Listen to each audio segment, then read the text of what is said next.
Vamos a hablar de la patología del sistema hematolinfoide, que esta es una clase que usted conoce, se relaciona bastante con sus otras materias, ya que ustedes son bastante expertos en la parte esta de morfología, digo yo. Y bueno, no, yo más que ahondar en la morfología, vamos a hablar un poquito de las cosas patológicas que ocurren ahí, que son cosas que, repito de nuevo, quizá usted conoce otros cursos, conoce de anemias, leucemias, esas cosas tú las vas viendo a lo largo de toda tu carrera y toda tu práctica, todos los días diría yo. Entonces es una clase importante y a la que hay que ponerle cierta importancia. Entonces, como repetir antes, ¿no? Todo lo que es hematolinfoide me refiero sangre, médula ósea, o mejor dicho, sangre, órganos linfoides primarios, que incluye la médula, el timo, y órganos linfoides secundarios, que incluye ganglios, incluye el MALX, incluye el vaso, entre algún otro que se me esté escapando. Entonces, todo el sistema es sitio esperado para que ocurran cualquier tipo de patología. Ya usted conocerá desde la secundaria, cuando hablan de las distintas líneas de la sangre, que todo esto que usted ve aquí hay muchos elementos. Hay los rojos, que son la mayor parte, hay los leucocitos, que asumo que usted ya sabe que esto es un neutrófilo, esto es un monocito, este es otro monocito, y chiquitito en el fondo se ven las plaquetas. Cada uno de esos elementos puede sufrir anomalías patológicas en determinado momento.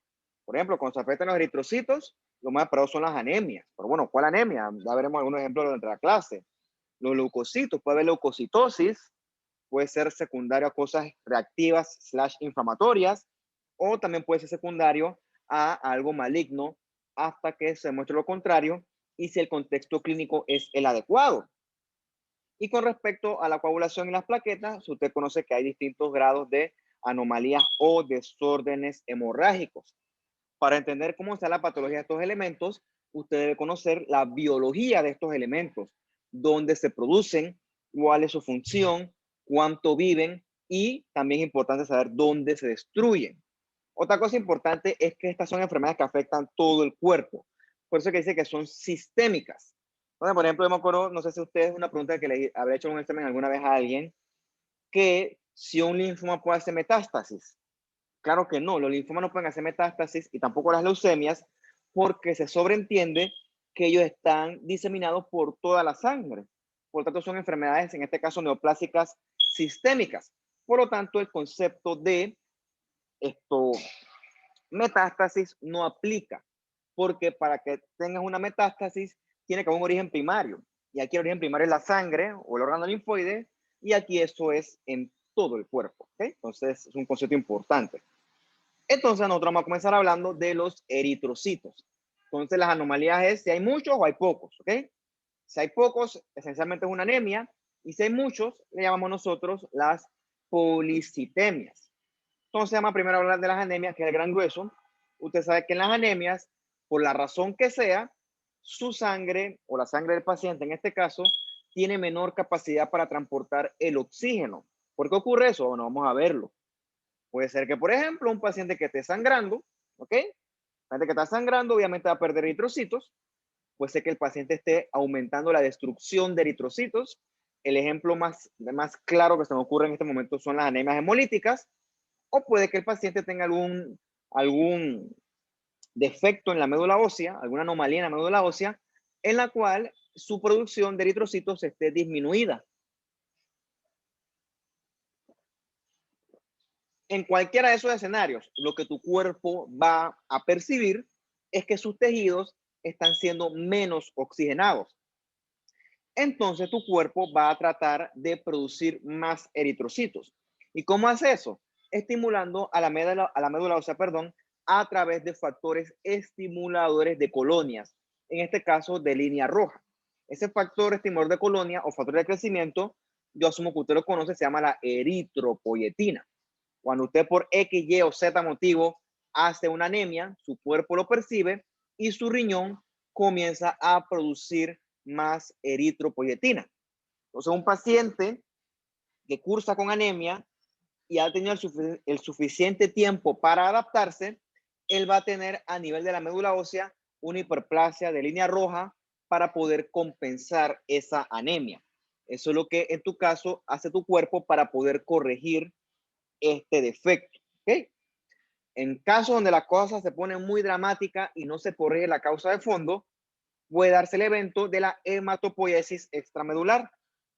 Repito, usted sabe que la sangre o los elementos de la sangre se producen en la médula ósea. Si en la médula ósea hay algún tipo de problema y no se pueden producir, entonces otros órganos adquieren esta función de producir elementos de la sangre. Bueno, como estamos hablando de los eritrocitos, será eritropoiesis extramedular. Eso puede ocurrir en el hígado, el vaso y también en los ganglios linfáticos. De hecho, en un inicio, cuando éramos embriones, nuestros primeros órganos linfoides fueron nuestro hígado y nuestro vaso. Ya después se sintetiza el hueso, perdón, con su médula ósea y entonces la médula ósea adquiere este papel. Eso sucede, se llama eritropoiesis o en este caso hematopoiesis porque también se acompañan las otras líneas, hematopoiesis extramedular. Entonces esta tablita a la derecha te resume algunas de las cosas que vamos a hablar. Digo, no vamos a hablar de todo porque, Dios mío, eso es todo un curso entero, esto no más es una clase. Entonces, quizá lo que usted más conoce es la anemia, ¿ok? ¿Por qué hay anemia? Bueno, por ejemplo, puede ser un individuo que tuvo un sangrado agudo, de repente se le perforó, no se le perforó, hizo una úlcera gástrica que sangró, ¿ok? Puede que hagas anemia, o puede ser que por alguna razón estés destruyendo los eritrocitos. Por lo general, eso siempre obedece a causas inmunes, ¿no? Inmunológicas.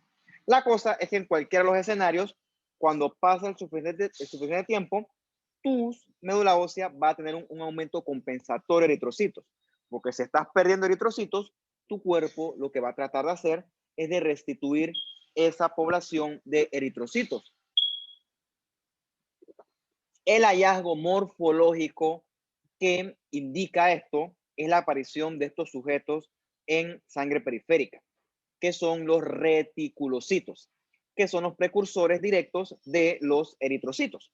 También le pueden llamar eritrocitos inmaduros, asumo que usted los conoce ya. ¿Okay? La tinción que tienes aquí es una tinción de azul cresil brillante, o azul cresil, no sé cómo se dice en español. Bueno, la cosa es que cuando tú ves esto, retis en sangre, quiere decir que el paciente está perdiendo eritrocitos, ¿ok? O sea, tú no debes ver normalmente en sangre eso. Quiere decir que entonces la médula ósea está disparando tan rápido eritrocitos a la sangre periférica que en ese disparo se le van formas que no están completamente maduras, que en este caso son los retis, ¿ok? Cuando tú ves retis en sangre periférica, quiere decir que la médula ósea está tratando de liberar muchos eritrocitos para compensar esa pérdida. ¿Okay? Otra forma de clasificar las anemias, que me imagino que usted lo verá en su clase de hemato, es en base a su morfología. Bueno, en base a la morfología de los eritrocitos. Entonces, en tamaño están las macrocíticas, las microcíticas, las normocíticas.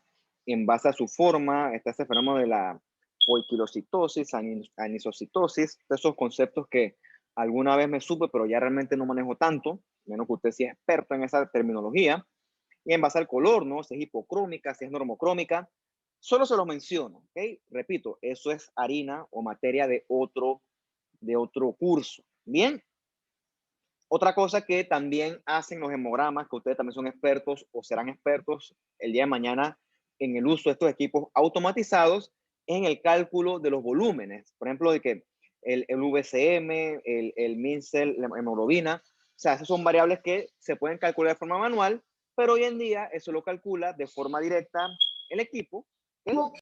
Y de esa forma eso te ayuda a ti a extrapolar cuál es la posible causa de esa anemia o qué tipo de anemia estás estudiando y cuál puede ser la posible causa. Lo menciono solamente, ¿no? Realmente eso se ve en otras materias.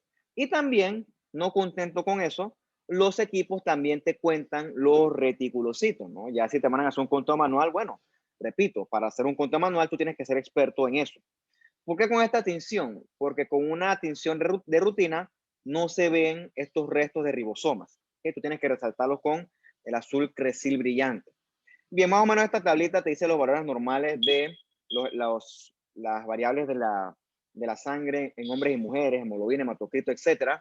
Yo no voy a mencionar porque eso varía de laboratorio en laboratorio, protocolo en protocolo, pero bueno, ya cuando tú estés en tu laboratorio en el que trabajes, eso tiene sus propios valores de referencia.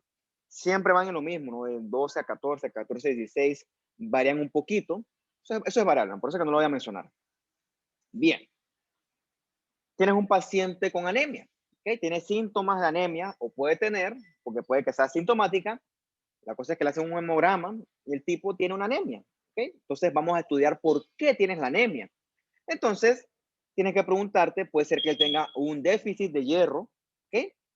Tú pues tienes que medir el hierro, también tienes que medir las bilirrubinas, porque puede ser una cosa hemolítica, tienes que medir la aptoglobina, que se altera cuando son por enfermedades crónicas, al igual que la lactato deshidrogenasa.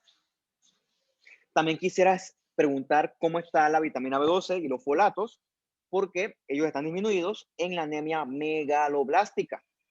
Otra cosa que quisieras estudiar son los tipos de hemoglobina que tiene ese paciente. Eso lo logras, por ejemplo, con la electroforesis de hemoglobina. Tiene varios usos, pero quizás el más habituado es para detectar si hay hemoglobina S, que es la de los pacientes con anemia falciforme. Y tienes esta otra prueba de Coombs, que solo la mencionaré, menos que usted la conocerá en otro curso, que es para detectar si existen anticuerpos unidos a los eritrocitos para pensar en una posible anemia autoinmune. Entonces, todas estas cosas tú las puedes hacer al momento de estudiar una anemia. Entonces, valores anormales en estos te orientan a ti a un potencial diagnóstico y a un potencial manejo. Otra cosa que puede ocurrir es que la anemia no sea aislada, o sea, que esté acompañada de trombocitopenia o leucopenia, y entonces tú piensas, bueno, lo que está alterado es la médula ósea, ¿ok? Entonces hay patologías tipo aplasia medular, adenoplasia de crecimiento, o sea que en la médula ósea nada crece, ¿ok? Tienes que preguntarte, pero ¿por qué ocurre esto? O la otra cosa puede que tengas algo que infiltra la médula ósea, algo neoplásico, que está desplazando los compartimentos normales y debido a eso no están creciendo los elementos normales. Ya cuando el asunto es así, sí requiere la evaluación morfológica de esa médula ósea, ¿okay? Ya que el VH o el hemograma no es suficiente para eso, requiere otros estudios adicionales. Ay, chuleta. Un segundo que derrame el café. Ay, Dios mío. Chuso. No, no fue tan grave el asunto, pero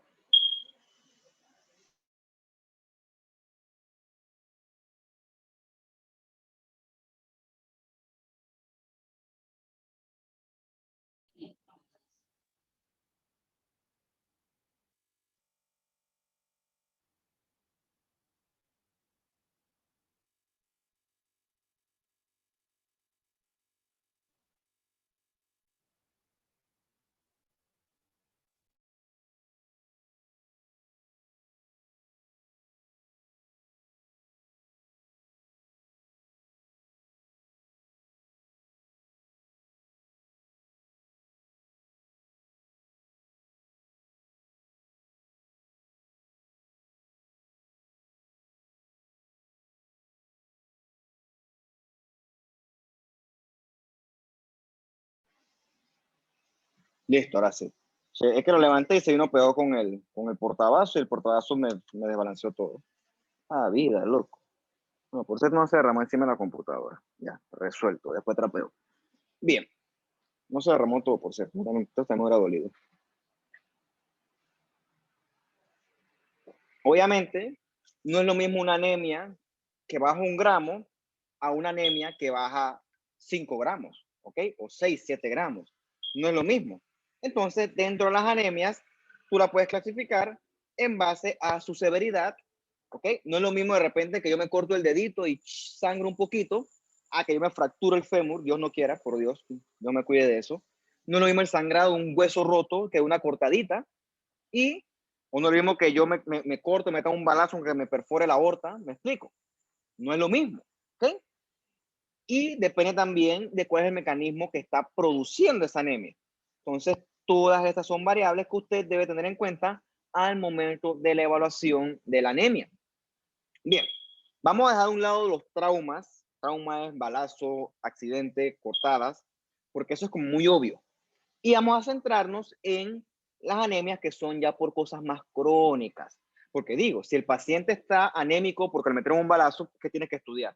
No tiene que estudiar nada. O sea, ya tiene que reparar ese defecto y ya el paciente previamente sano pues se resolvió. Vamos a centrarnos nosotros en cosas más crónicas. Por ejemplo, la persona que tiene una anemia por deficiencia de hierro, pues son años con anemia, ¿ok? Entonces, tu cuerpo va a tratar de compensar ese déficit para transportar oxígeno, ¿ok? ¿Cómo lo haces? Por ejemplo, si tú tienes normalmente todos estos eritrocitos, ¿ok? Normal blood, tienes muchos transportadores de oxígeno, que estás cool, pero por alguna razón tú comienzas a perder de forma crónica eritrocitos. Entonces tu cuerpo lo que va a tratar de hacer es aprovechar esos 3 eritrocitos que tienes para poder llevar sangre a los tejidos. ¿Cómo hace eso tu cuerpo? Movilizando con más velocidad esos eritrocitos a través de sus vasos sanguíneos. ¿Y cómo lo hace? Bombeando más rápido. ¿Okay? Por eso que una persona con anemia, una adaptación es el aumento de la frecuencia cardíaca para tratar de movilizar lo más rápido posible esos 3 eritrocitos en el resto del cuerpo. Otro mecanismo es el aumento de la frecuencia respiratoria. Si yo respiro más rápido, yo inspiro más oxígeno, de manera que mis 3 eritrocitos van a poder captar mayor cantidad de oxígeno. Entonces, el paciente con anemia larga data, por lo general está taquicárdico, ¿ok? Y puede estar también, esto se llama eso taquipneico, puede ser, ¿ok? Eso ocurre, de hecho. Dice que glacolítico, es glucolítico, no soporto eso, déjame quitarlo. Oh Dios mío, vergüenza. Otra cosa es que los eritrocitos pasen entonces a utilizar su propio metabolismo de glucólisis. Usted sabe que el eritrocito, como parte de su diferenciación y maduración, él no tiene organelos, no tiene mitocondrias, ¿ok? Por lo tanto, sin mitocondrias no puede hacer fosforilación oxidativa. Entonces, si hace falta, él va a usar mecanismos tipo anaerobios para obtener energía. En este caso, una glucólisis anaerobia. Puede que con años de anemia, ¿okay? Un paciente con estas adaptaciones hasta cierto punto puede que logre mantener sus funciones vitales a un estado basal y funcional. O sea, el cuerpo se adaptó, ¿ok? Obviamente eso aplica por una anemia bastante leve a algo moderada. Puede ser que el tipo ahí fue. Él ni se da cuenta que está taquicárdico todo el tiempo, pero él trabaja, sí. Además está decirle que si tu aporte de oxígeno es deficiente, el paciente va a estar fatigado, cansado y pálido. ¿Por qué? Porque en los tegumentos, como no es tan importante la sangre se desvía hacia los órganos vitales, ¿ok? Como si fuera un cortocircuito, y por eso es que la piel, los tegumentos, las mucosas, etcétera, se ven pálidos los pacientes, porque el cuerpo está agarrando esa sangre que llega a esas áreas y la está desviando a los órganos más importantes. Otra cosa que puede estar el paciente es ictérico, puede estar amarillo, ¿ok? ¿Por qué? Porque cuando los eritrocitos se destruyen, varios componentes se liberan. Uno es la bilirrubina, ¿ok? Entonces, estos pacientes también pueden estar ictéricos, porque los macrófagos ya como esa bilirrubina y entonces queda el paciente todo amarillo, ¿ok? Claro, eso es una cosa extrema, sobre todo en los pacientes cuando hacen crisis, los falsémicos, entonces se ve mucho eso. O sea, no es normal una ictericia secundaria a una anemia, es una cosa muy marcada. Bien, por hemorragia se cae su propio peso, ¿no? Obviamente, si el paciente tiene una pérdida abrupta de sangre, obviamente va a estar anémico, ¿ok? En este caso, hablando de sangrados agudos que obedecen a un trauma. Lo que sí tuviéramos que ver nosotros son los sangrados crónicos. Un ejemplo de esto puede ser un paciente con un cáncer colorectal oculto. ¿Okay? El cáncer va a sangrar, pero no va a sangrar como si fuera una pluma de agua abierta, ¿no? Gotita, gotita, gotita, gotita. Y entre esas gotitas, eventualmente el paciente, su hemoglobina va a disminuir, también se va a agotar sus niveles de hierro, ¿ok? Entonces, forma parte del estudio de un sangrado oculto.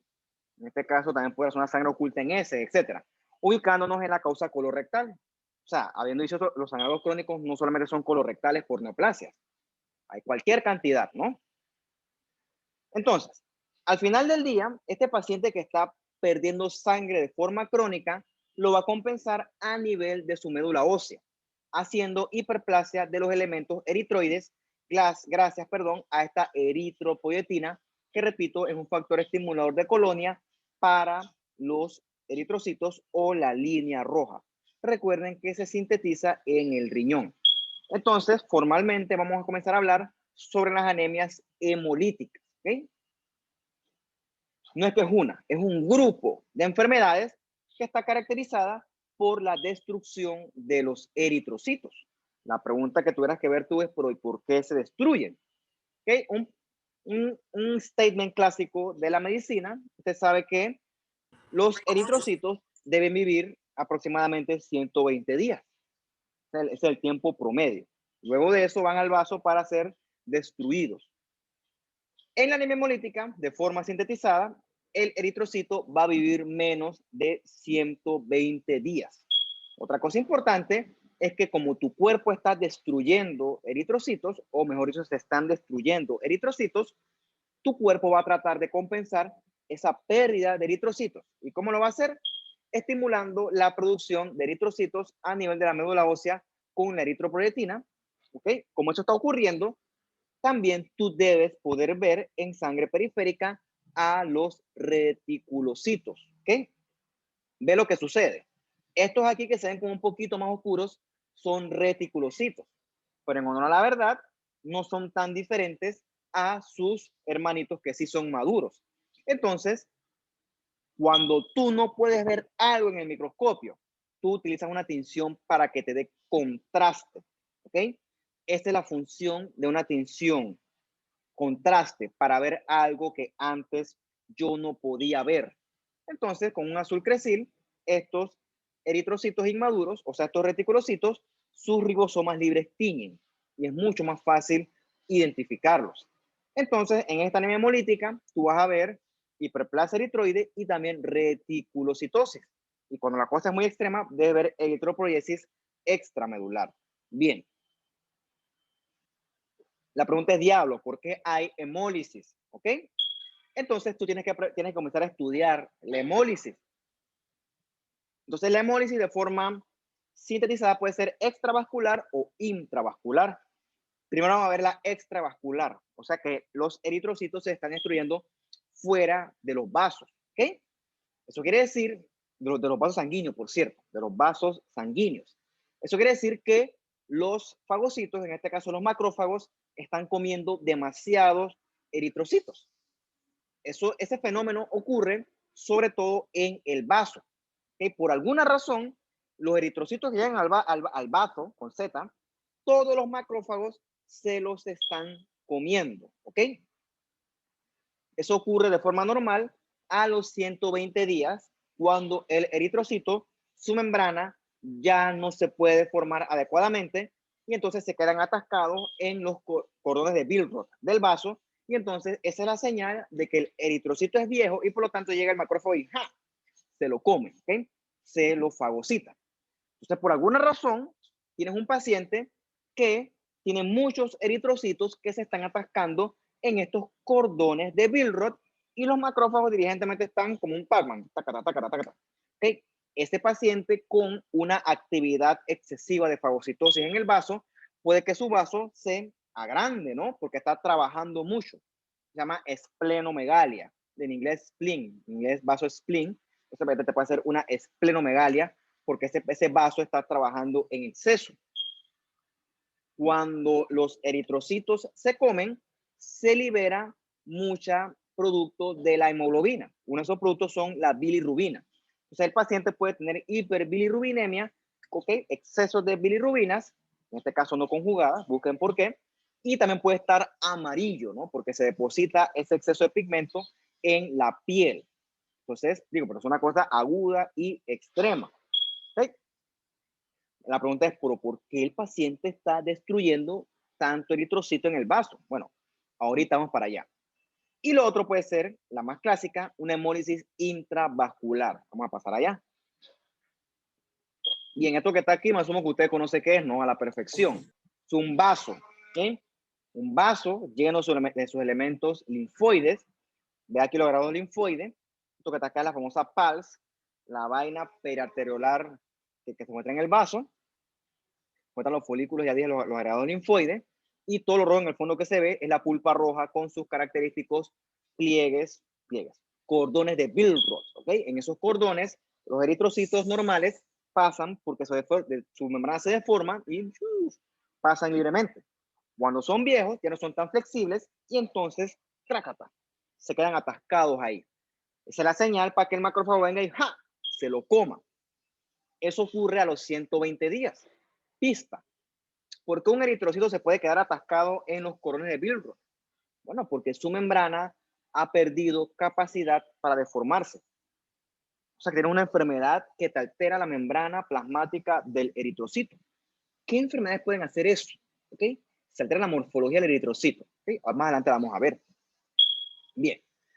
El otro evento de hemólisis puede ser la hemólisis intravascular. O sea, eso es grave. Quiere decir que los eritrocitos están destruyéndose adentro de los vasos sanguíneos. Puede ser, por ejemplo, porque hay fuerzas mecánicas. Por ejemplo, un paciente que tiene una válvula mecánica del corazón, esa válvula es muy severa contra el eritrocito y ¡puf! Se destruye. Claro, eso no ocurre en todo el mundo, ¿no? Eso ocurre en un paciente que tenga la historia del reemplazo valvular, o puede ser que haya agentes físicos o bioquímicos tóxicos muy potentes, ¿no?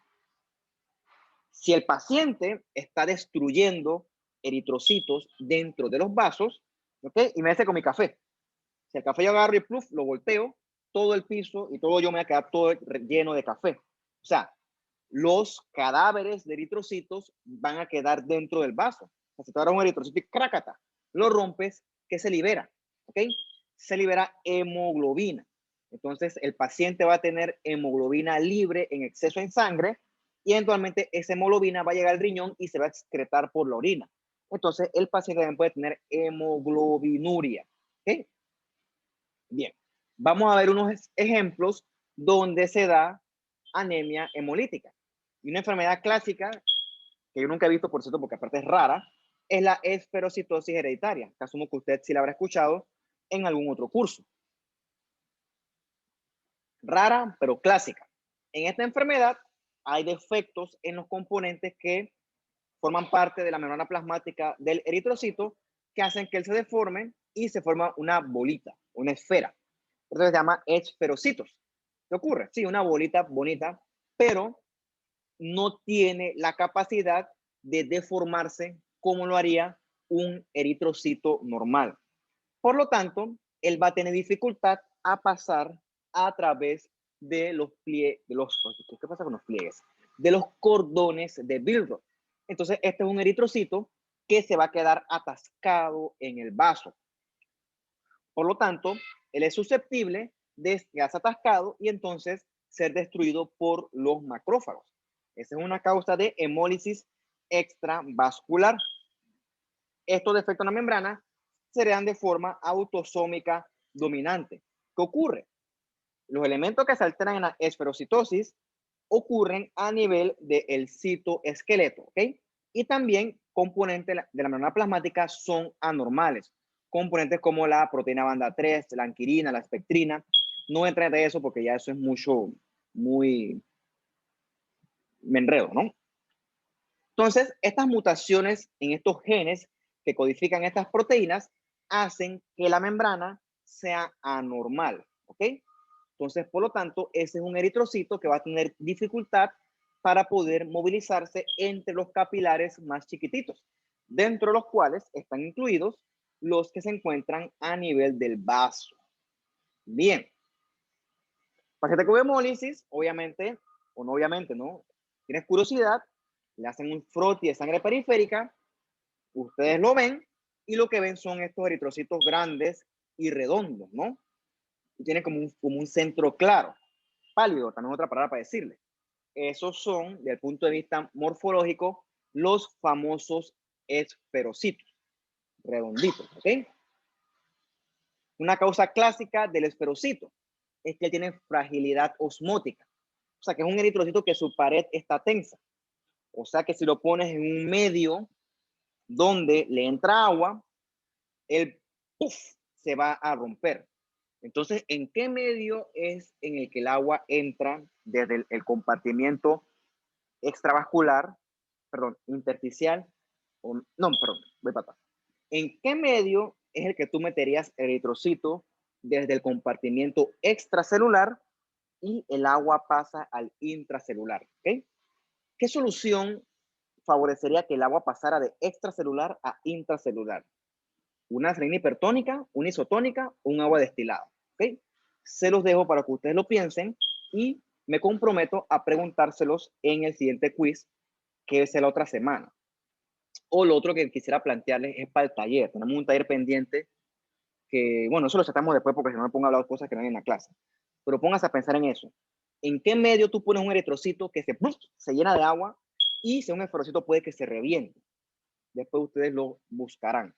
Bien, esta es otra causa de hemólisis, ¿ok? Puede que el eritrocito se esté destruyendo porque su membranita es más frágil, tiene fragilidad osmótica. El efecto neto de esto es que hay destrucción excesiva y anormal de eritrocitos. Por lo tanto, debe haber reticulocitosis con hiperplasia eritroide en la médula. Entonces, dependiendo del rate o la tasa de destrucción, el paciente puede tener una anemia que llegue a moderada. Si el vaso está destruyendo mucho eritrocitos, por lo tanto, debe tener esplenomegalia, ¿ok? Puede tener piedra en el riñón también. Y en casos raros, el paciente puede tener una crisis aplásica. O sea, que la médula ósea deja de producir elementos. Por lo general, se asocian con este parvovirus B19. También te exhorto a que busques qué hace ese parvovirus, ¿ok? ¿Con qué enfermedad se asocia? El manejo, si el paciente está destruyendo muchos eritrocitos en el vaso, el vaso es el que me está haciendo Crohn, ¿ok? El vaso es el malo, por lo tanto, quizás quitarle al paciente el vaso sea la solución. ¿Qué ocurre? En el vaso, aparte de tener muchas funciones de filtración de sangre, etcétera, que pueden ser adquiridas por otros órganos, por cierto, en el vaso se eliminan microorganismos encapsulados, como las klebsielas. Si le quitas el vaso a un paciente, el paciente está en riesgo de ser o puede ser víctima de esas bacterias encapsuladas. Por lo tanto, hay un riesgo de infección aumentado. Bien. Dame un segundito. El agua en el café, derramado pero bueno. Vamos a ver.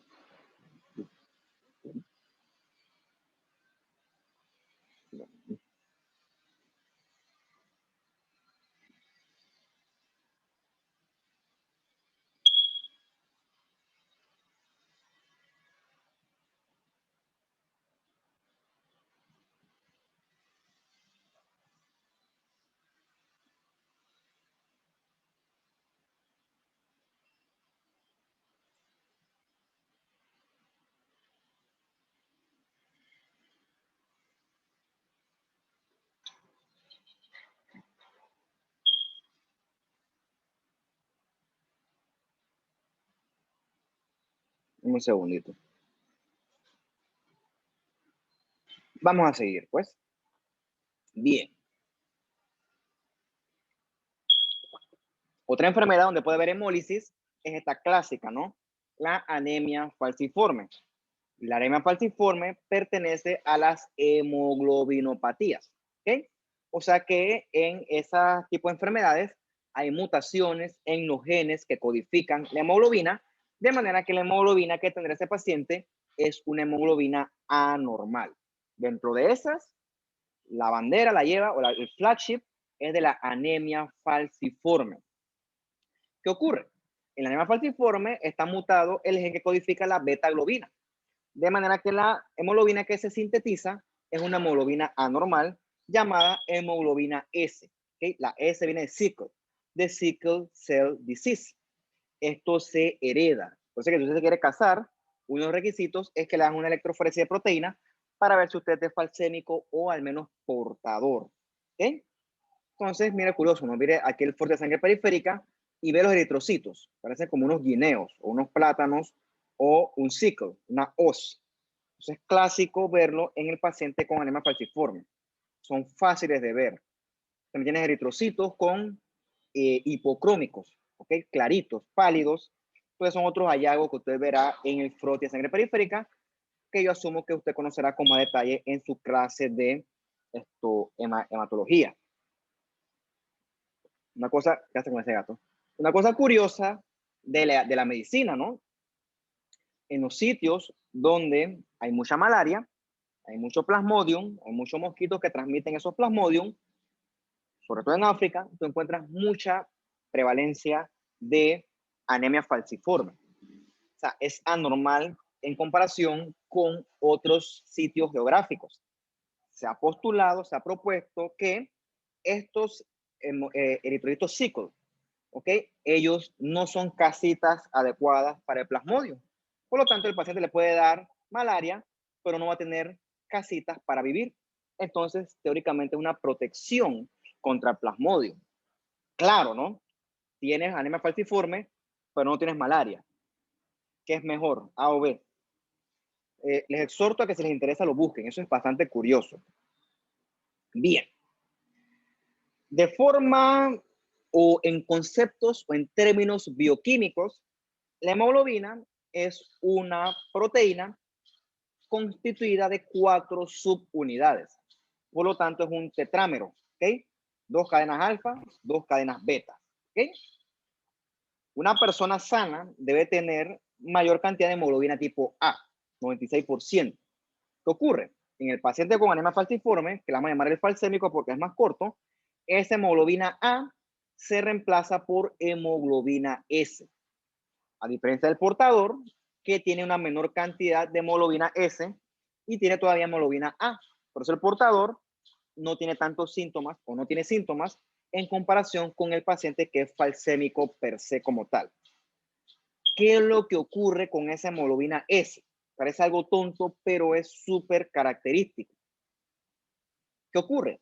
Hay un cambio aquí, ¿ok? Hay un cambio en estos nucleótidos, ¿ok? ¿Ok? En esta timina con adenina y este uracilo hay un cambio.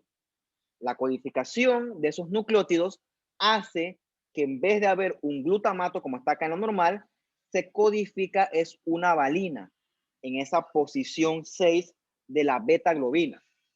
Eso que parece tan tonto, tan mínimo, pues no lo es, ¿ok? Esa valina ahí lo que hace es provocar cambios a nivel de la hemoglobina, ¿okay? Hace que esa hemoglobina S exista en ese eritrocito. Bueno, ¿y qué hace la hemoglobina S? Cuando esa hemoglobina S se desoxigena, que eso es perfectamente normal y esperado, sufre esto a nivel tridimensional un cambio conformacional. Cuando ese eritrocito con valina se desoxigena, se achurra y adquiere esa forma de os, ¿ok? De sickle. Por eso es que se le llama sickle cell disease. Entonces es un ejemplo de cómo algo tan minúsculo como parece como un aminoácido cambia toda la morfología del eritrocito y provoca todos esos estragos que ya usted quizás está familiarizado con.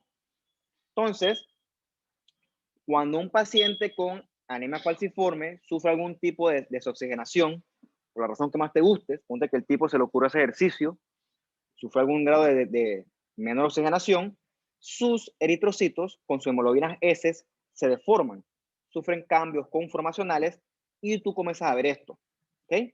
Parece como unos guineos, unos plátanos. No es como más aumento aquí, ¿no? Son bonitos, de hecho. Y los otros son hipocrómicos, ¿ok? Ves que hay anisocitosis, poiquilocitosis y estas células en target, ¿no? En tiro al blanco. ¿Okay? El paciente está globalmente anémico, pero estos guineos, ¿okay? Estos plátanos, estos sickle cells, son los que le dan a él el diagnóstico de anemia falciforme, sickle cell anemia o sickle cell disease. Pista, de más está decirle que ese eritrocito no puede pasar a través de los capilares más chiquititos, ¿ok? Mucho menos a través de los de Billroth, ¿ok? Entonces, por lo tanto, ese paciente va a tener destrucción de estos eritrocitos a nivel de sus vasos, entre otras cosas que vamos a ver más adelante.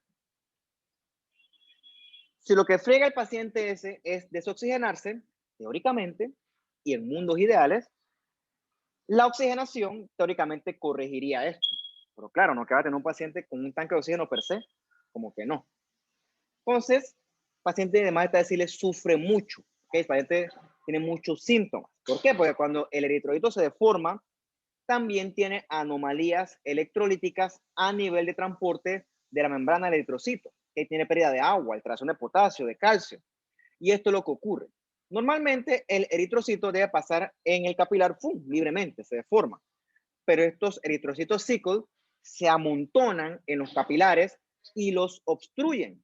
¿Okay? Cuando los obstruyen, no le llega sangre al resto del órgano. De todo lo que se quedó sin sangre sufre lesión celular por isquemia. El paciente sufre mucho porque eso duele, ¿ok? Provoca muchas crisis de dolor cuando el individuo, el paciente, por alguna razón sufre algún tipo de hipoxia. Eso ocurre en los tejidos periféricos, incluidos el vaso. Cuando esto ocurre en el vaso, los macrófagos se enloquecen y comienzan a jartar eritrocitos que da miedo.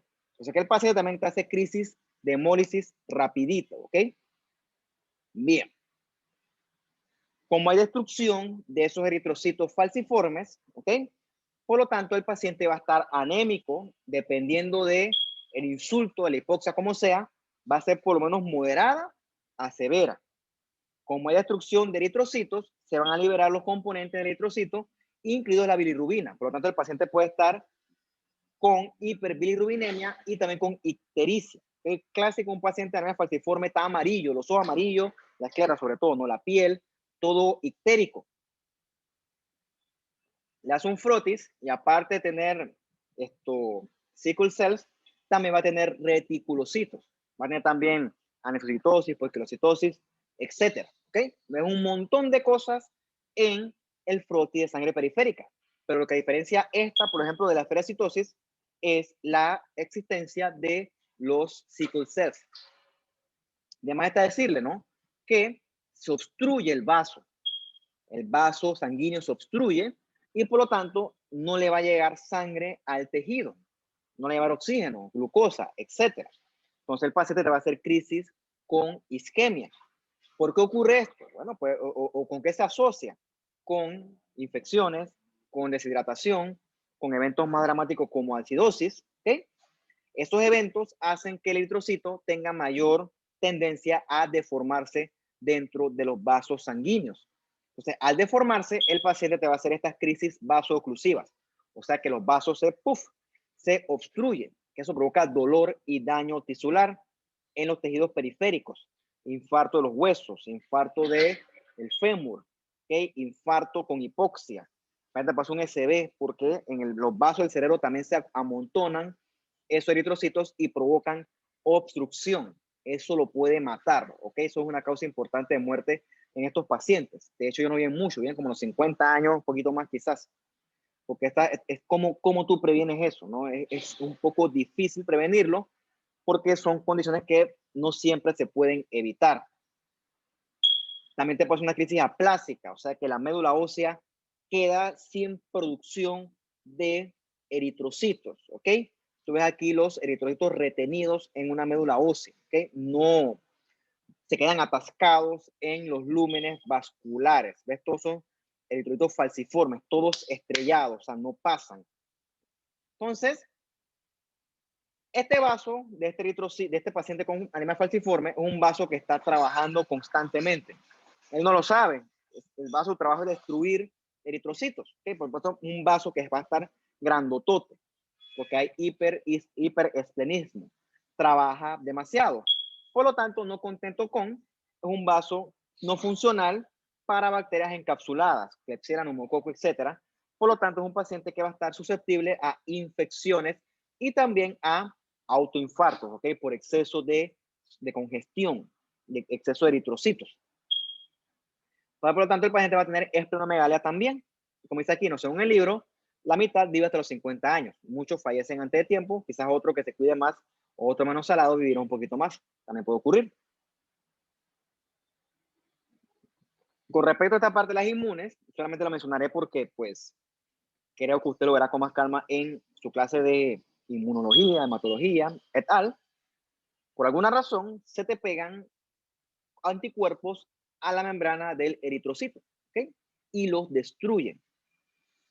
¿Por qué puede pasar esto? Pues un paciente con una enfermedad autoinmune, ¿no? Un síndrome de antifosfolípidos, lupus, tantas que no voy a entrar en detalle.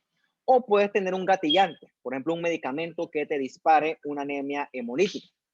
Si esto es una cuestión autoinmune, la corrección y el manejo está destinada a aplacar ese ataque inmune.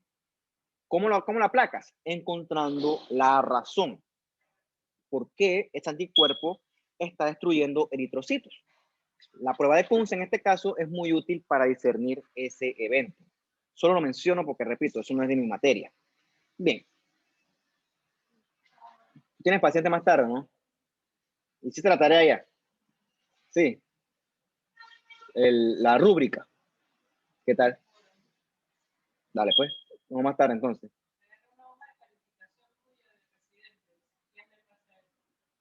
Así. Dale, pues. Vamos más tarde entonces.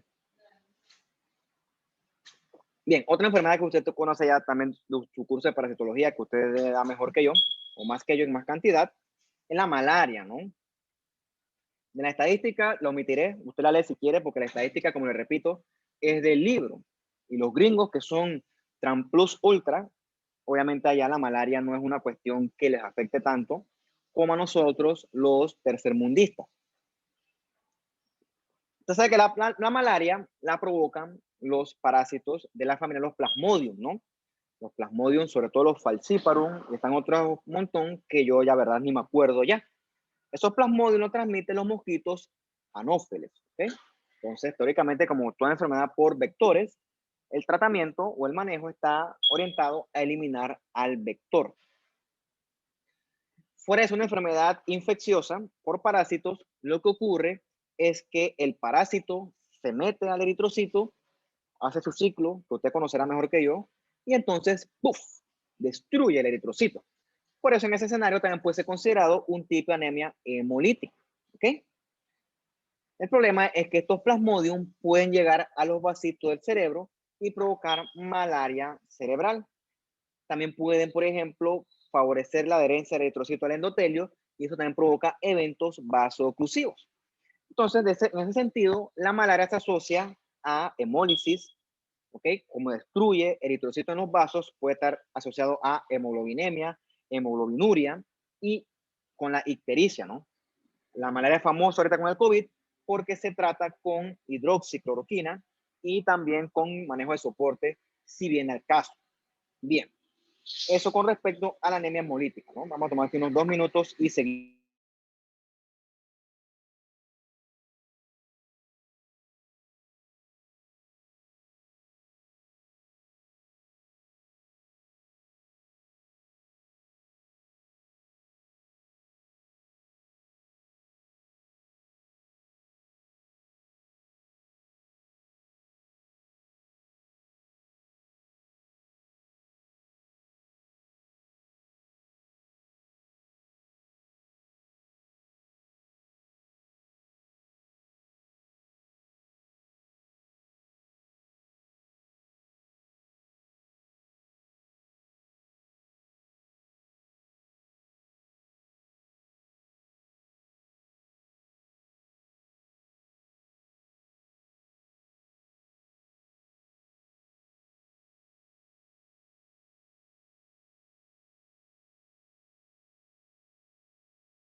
Sigamos entonces, ahora vamos a ver las anemias por disminución en la eritropoiesis.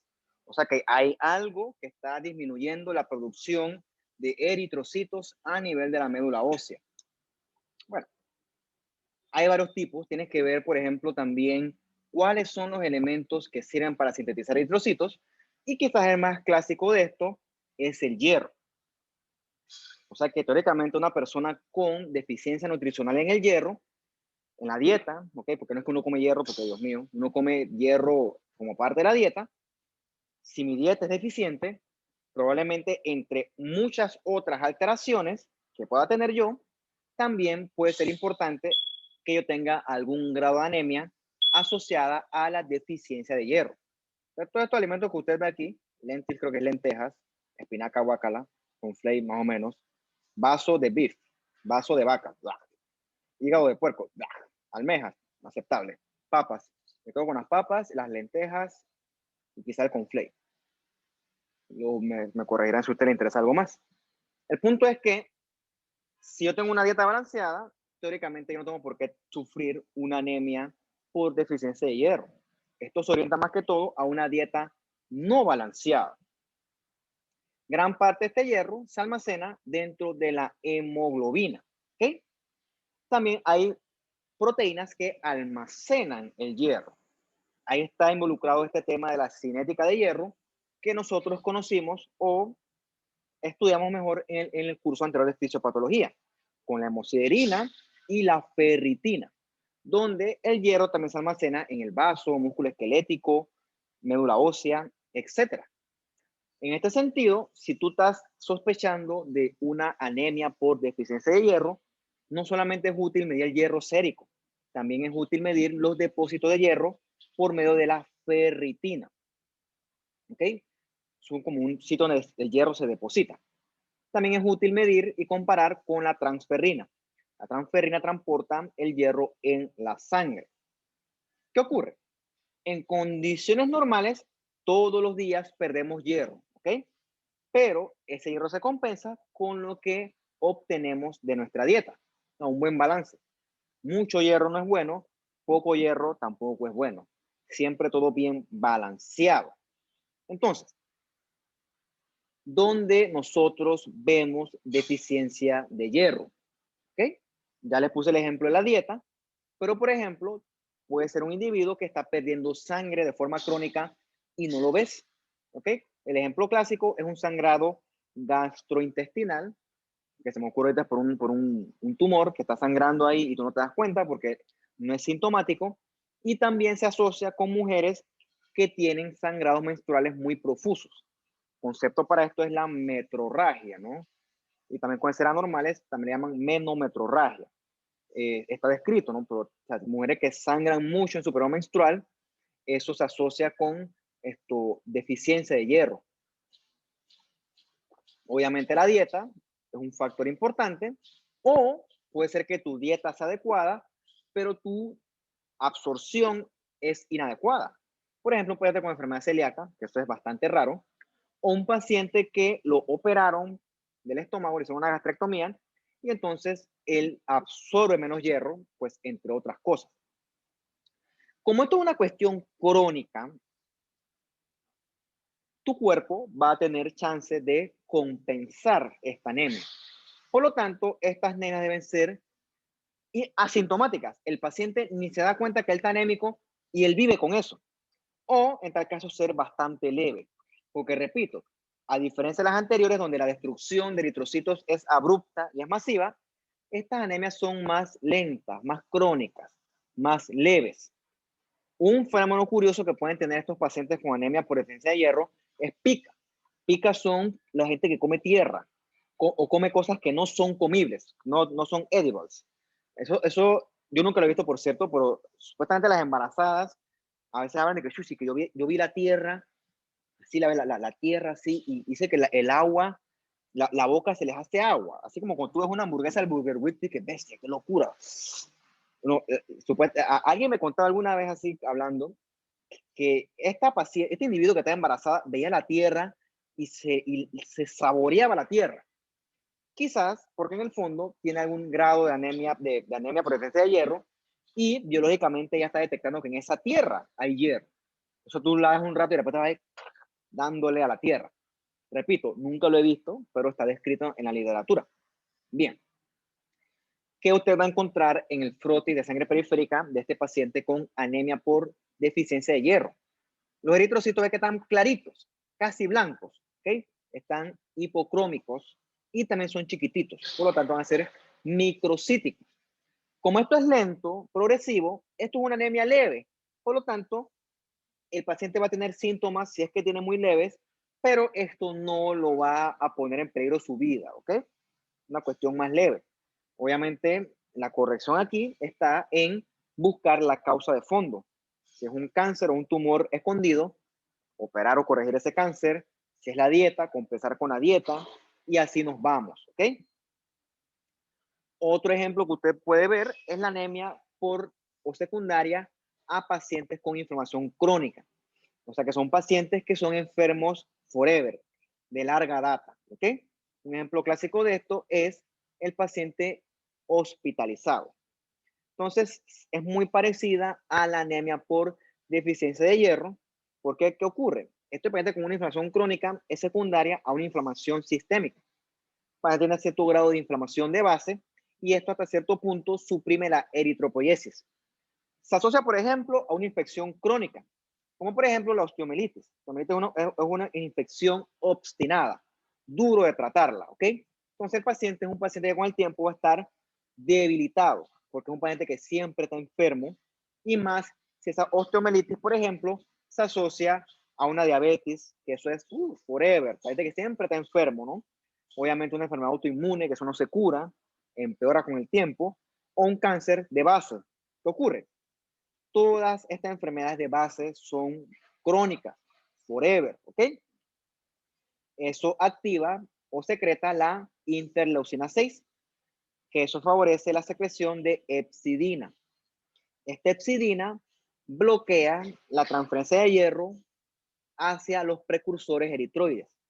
Entonces, esa hepcidina es la causa de por qué un paciente con una enfermedad sistémica crónica te puede hacer anemias. De hecho, por eso es que es esperado. ¿Okay? Tiene que ver con esa hepcidina. También se altera la síntesis de eritropoyetina a nivel renal. ¿Okay? Como es una anemia leve, crónica, debilitante, ¿okay? Por lo tanto, el manejo está enfocado a aplacar los síntomas. Si los síntomas te lo causa una infección, pues hay que tratar la infección, hay que tratar el cáncer, hay que tratar la enfermedad autoinmune. Si así viene el caso, hay que hacer transfusiones, suplementos, etcétera, ¿no? Pero lo importante es tratar la causa de base. Entonces, cuando hay una inflamación de fondo, ¿ok? Por el estímulo que tú quieras, va a haber disminución de la eritropoyetina a nivel del vaso. Por lo tanto, va tu médula ósea a sintetizar menos eritrocitos y también a nivel hepático se va a sintetizar más hepcidina. Entonces, tú sabes que ella es necesaria para la transferencia de hierro a nivel de la médula ósea, ¿ok? O más que necesaria, ya afecta esa síntesis de eritrocitos a nivel de la médula ósea. Bien, otra que usted conoce también es la anemia megaloblástica, ¿ok? Esta anemia megaloblástica se da porque no hay precursores o hay déficit de precursores a nivel sistémico. Los precursores de los eritrocitos y de otras células son el folato, ácido fólico, y la vitamina B12. Estos son necesarios para producir la síntesis de DNA a nivel de los eritrocitos, ¿ok? De más está decirle que también afectan otros elementos a nivel de la médula ósea. Sin el folato y la B12, mi hematopoiesis va a ser deficiente. Por eso es que tú ves a nivel de sangre periférica formas inmaduras de eritrocitos, eritrocitos grandes. O sea, que son eritrocitos que no son maduros, son los famosos estos megaloblastos. ¿Ok? Porque a nivel de la médula ósea no se da una maduración completa. También ves eritrocitos hipersegmentados. Ves neutrófilos hipersegmentados, que son neutrófilos con anomalías a nivel de la maduración. ¿Ok? Eso es propio o característico de la anemia megaloblástica. ¿Por qué el paciente no tiene folato? Bueno, por eso es con la dieta. O sea que se corrige con una dieta con la cantidad adecuada de folato. Con la vitamina B12 el asunto es un poquito más profundo. Pues que por la dieta, ¿ok? O puede ser que a nivel del estómago, de la mucosa gástrica, se sabe que se secreta factor intrínseco. ¿Ok? El factor intrínseco es necesario para la absorción de B12 a nivel del intestino delgado. El paciente se puede tomar 1 kilo de B12 si quiere, pero si su mucosa gástrica, si su célula parietal no secreta factor intrínseco, es por el gusto. Entonces, tenemos que ver por qué esa célula parietal no está secretando factor intrínseco. O sea, hay un defecto a nivel de la célula parietal. Puede ser que el paciente tenga una gastritis autoinmune que destruye esas células parietales, o otro ejemplo que ocurre, puede ser que el paciente haya tenido un proceso quirúrgico, una gastrectomía, en la que sacata, cortaron y entonces obviamente él perdió mucosa gástrica con células parietales. ¿Okay? Lo otro que puede ocurrir es que el paciente tenga un defecto a nivel de la absorción del intestino delgado, o sea, una enfermedad asociada a mala absorción. Todas estas son posibles variables que se asocian a un déficit de vitamina B12. Bien, otro ejemplo de anemia es la anaplásica. ¿Ok? En la anemia anaplásica no solamente se eliminan los elementos eritroides, sino que todos los precursores a nivel de la médula ósea van a estar disminuidos. Y el paciente va a tener una pancitopenia, pan de todos, cito de células, penia de ausencia. Va a tener ausencia de todos los elementos de la médula ósea.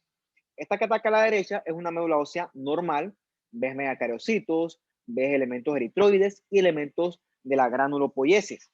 Mientras que esta que ataca a la izquierda es una médula que es pura grasa, ¿ok? No hay elementos eritroides, que eso es algo que se ve cuando hay anemias aplásicas o cuando hay aplasia medular, es otra forma de decirlo. De manera de decirte que este paciente no va a tener sus elementos íntegros, no va a tener ni eritrocitos, ni leucocitos, ni va a tener plaquetas. Por lo tanto, él va a tener síntomas asociados a anemias, todo lo que hemos hablado hasta ahorita. Sus granulocitos van a estar ausentes, por lo tanto no va a tener neutrófilos, por lo tanto va a ser víctima de infecciones. Y si no hay megagarocitos, no hay coagulación adecuada. Por lo tanto, él va a tener síntomas o manifestaciones hemorrágicas también. Hay que buscar por qué está ocurriendo esto. ¿Okay? Esto puede ser secundario a un medicamento, secundario a una neoplasia, por ejemplo, una leucemia, secundario a un ataque autoinmune. Entonces, hay que ver qué está ocurriendo porque esto es bien delicado. ¿Okay? Esto es bien serio. Bien. La contraparte de las anemias es la policitemia. O sea, que hay demasiados eritrocitos en la sangre. Las policitemias, cuando un paciente está policitémico, tú tienes que descartar que eso sea secundario a una neoplasia. ¿Okay? Hay síndromes mieloproliferativos donde es esperado que el paciente produzca demasiados eritrocitos. ¿Okay? Entonces, cuando tú ves un paciente con una policitemia anormal, una hemoglobina en 20, eso es súper anormal, y que chuchi, esta cosa, perdón por la palabra, esto es neoplásico hasta que se demuestre lo contrario. Una causa de policitemia puede ser una deshidratación, pero diablo, tiene que ser la deshidratación, de manera que el paciente quede hemoconcentrado. O sea, tiene que ser la deshidratación, brother. ¿Ok? Como te dije, ¿no? Por lo general se asocia a que están proliferando demasiado los precursores eritroides. Por lo general, eso se asocia a cuestión neoplásica. ¿Ok? Bien, vamos a la clase hasta ahí porque tengo que ir al hospital y se extiende mucho y aparte que estoy un poquito, la clase es un poquito agotadora y vamos a seguir el viernes, ¿no? Vamos a seguir hablando el viernes de las anomalías de los leucocitos, que son sobre todo las leucemias, y al final discutimos un poquito de las anomalías de las plaquetas, ¿no? ¿Por qué voy a hacer esto? Porque esta clase es importante para ustedes y no quisiera darle en apuro, ¿ok? Yo sé que para ustedes de repente no es tan importante hablar del corazón, pero sí es importante hablar de esto. O sea, entonces voy a tratar de darle un poquito más de atención a esto, porque creo que es más enfocado hacia su curso. Entonces vamos a seguir el viernes. Queda bastante, queda como la mitad de la clase todavía. Uf, ¿qué va? El viernes, con calma. Preguntas, dudas, comentarios. El taller. El taller, vamos a dejarlo esto para el fin de semana que viene más arriba, ¿ok? Entonces, hoy es miércoles, no es justo ponerle quiz, debe haberles dicho a principio de semana, se me fue. Entonces, la otra semana, obviamente, como hay taller, no va a haber quiz, entonces va el taller, ¿no? Los temas, ¿cuáles son? Se los defino por chat en el transcurso del día, se me acuerdo, se me va a acordar pues, porque esa tarde. Ya, ¿tienen preguntas, muchachos, dudas, comentarios, algo no quedó claro?